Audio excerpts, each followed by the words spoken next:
Hey folks, it's Tom, your frugal prepper. So I'm coming to you. It's been crazy the last couple weeks. Week before last here, I had like sewer pipe backup. I had to get the router man out to get it unplugged. I couldn't get it. Then last Sunday, the hot water tank died and leaked water all in the basement, so I had to replace that. And I did the yesterday brakes on a Yukon Denali, and that made a little money on. And then the ball joint on the Hyundai, the lawnmower repair, really just tune up, bent blade replacement, pull cord broken. Then did the ball joint on the Hyundai on my axle replacement video. I was kind of surprised nobody noticed, but the ball joint there had a torn boot. So I got that replaced, and it took forever to find the right one. Like 3 different auto parts stores. Finally got the right one that fit right. And so I changed the oil on the Hyundai this morning. I was pulling my wife's Chrysler up to change the oil on it. About 2 weeks ago, I put gas in it and checked the oil, and the oil was fine. It was right where it was supposed to be. I got under it to put the jack under it, and it's just like coated with oil underneath.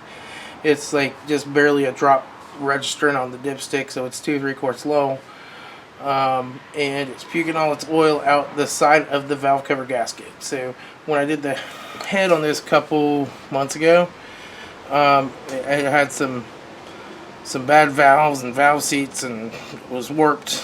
I don't know, it quit running, lost all its compression, and it was the head.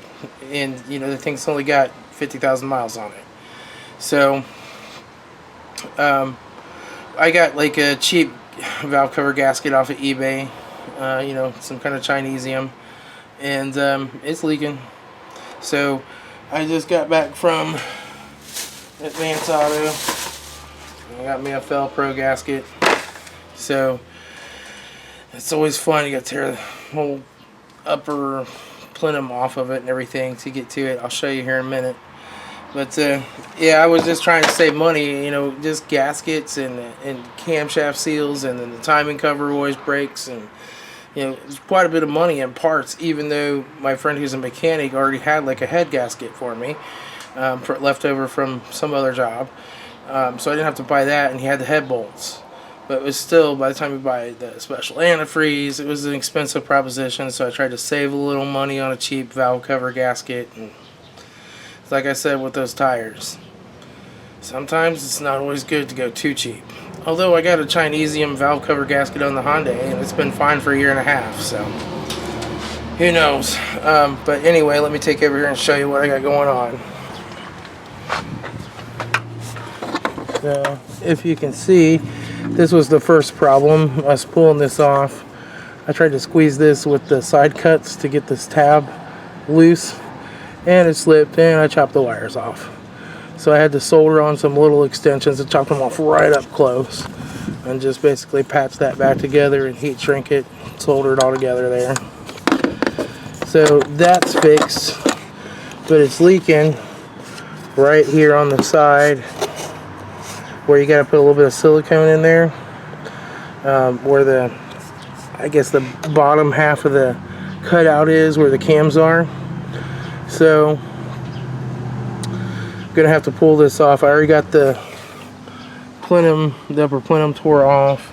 I gotta get the coil pack off. I gotta move that power steering fluid reservoir, and I think after that I'm pretty much ready to go ahead and pull this.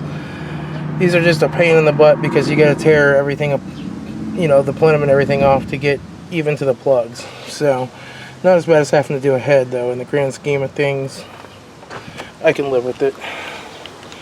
So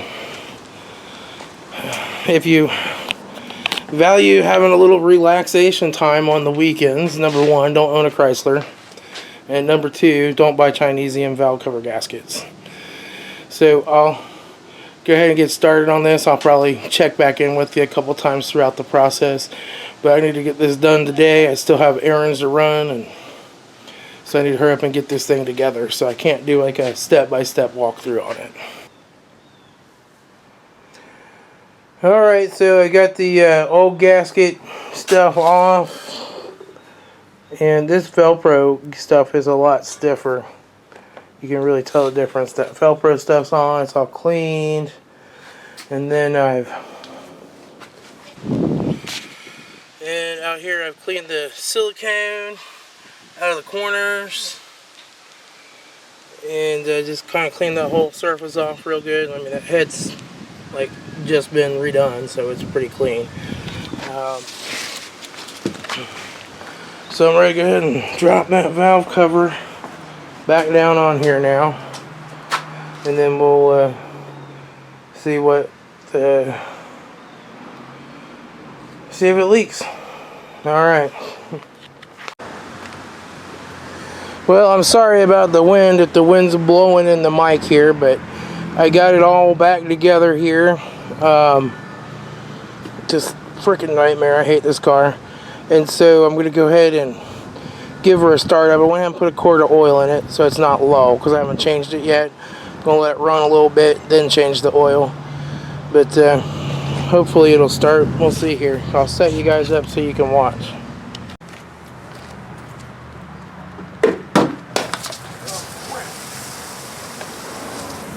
Oh, there goes that pop.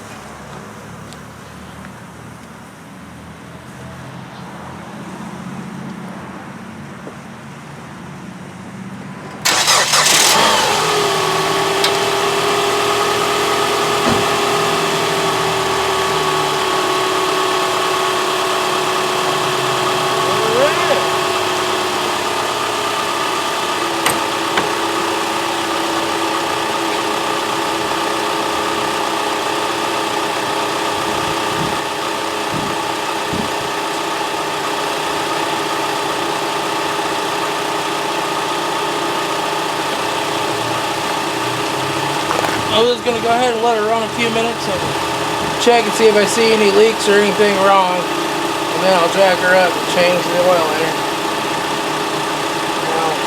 Always a fun Sunday when you own a Chrysler.